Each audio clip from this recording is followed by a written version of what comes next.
Karnevaali 2017. Me kaikki juhlimme karnevaalia yhdessä Weiberfastnachtina. Tämän vuoden karnevaaliteema on viidakko.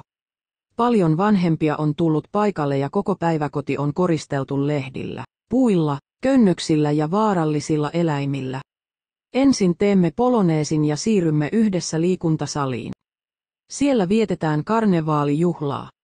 Leikimme hauskoja viidakkoleikkejä ja tanssimme villejä viidakkotansseja. Kuvan suuri näkymä. Kuvan suuri näkymä.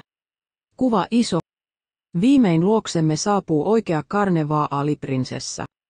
Prinsessa heittelee karnevaalikarkkeja ja me keräämme ne kaikki. Kuvan pikkukuva.